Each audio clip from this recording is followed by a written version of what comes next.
You know what's scary? Not every monster looks like a monster. Some wear smiles, some help people, some are respected by everyone around them, and sometimes they live right inside your home. When Uncle Jide came into Tolu's life, everything changed. And honestly, at first it looked like a miracle. The hawking stopped. Her siblings went back to school. There was food in the house, clean clothes, a roof over their heads, relieved tone. For the first time in years, they could finally breathe. The neighbors loved him. The church praised him. Everybody called him a good man. Everybody. Thoughtful. And Tolu? Well, she believed them too. Why wouldn't she? This was the man who stepped in when life had abandoned her. The man who fed her family. The man who gave them hope. But little by little, things began to change. But little by little, things began to change. Uncle Jide wanted to know where she was, who she spoke to, what she was doing, who she spent time with. Everything. Absolutely everything. At first, it sounded like concern, like protection, like love. But over time, it started feeling different. It started feeling like control. Uncle Jide, I want to go back to school. You don't need school. You need to focus on this family. And just another dream died. Short pause. The first time she asked, he said no. The second time, no. The third time, still no. Sad smile. Eventually, she stopped asking. The bright little girl who once loved learning began disappearing, day by day, year by year, until one morning, everything changed. Tolu had taken her siblings to school. Nothing unusual, just another ordinary day, or so she thought. That morning, the school organized a special assembly. Experts had come to speak about abuse, manipulation, control, and the warning signs people often ignore.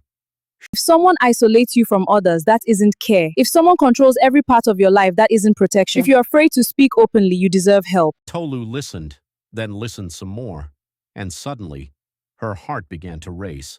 Narrator, long pause. For the first time, Tolu saw her life differently, not through Uncle Jide's eyes, not through the community's eyes, but through her own, and what she saw terrified her.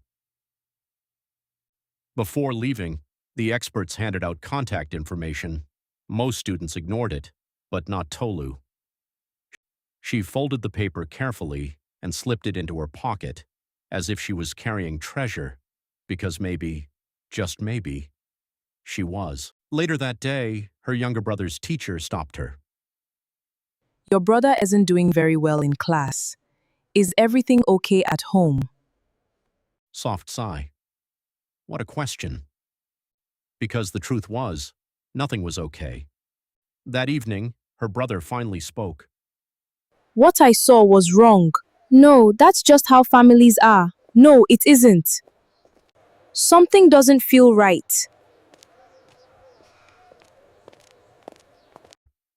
Those words hit harder than she expected, because deep down, she already knew. Determined.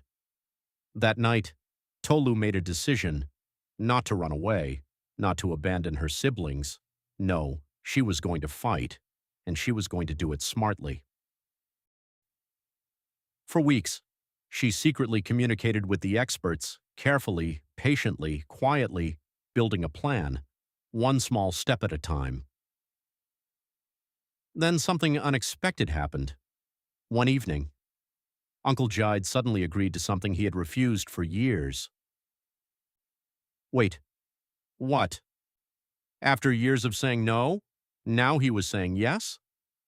You want to learn tailoring? Fine. Tomorrow, I'll register you. Something didn't feel right, and that uncertainty was terrifying. Weeks became months.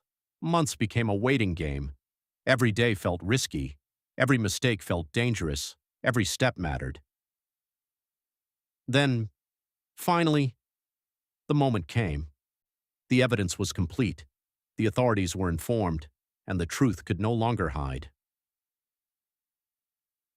One morning, vehicles pulled into the neighborhood.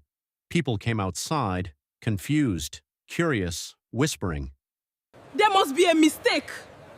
Ah, Impossible! not Jide. Tolu, tell them!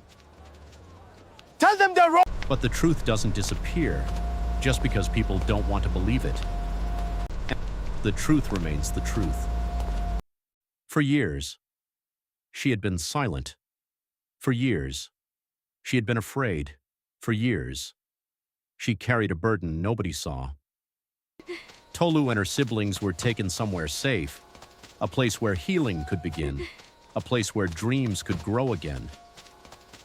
2 years later, a young woman stood inside her own tailoring shop, surrounded by fabrics, surrounded by customers, surrounded by possibility. The little girl who once sold sachet water under the scorching Lego sun was gone, not because she was forgotten, but because she had grown. She was stronger now, wiser, braver, free. And for the first time in a very long time, the future belonged to her. And this time, no one was going to take it away. Soft smile. The end.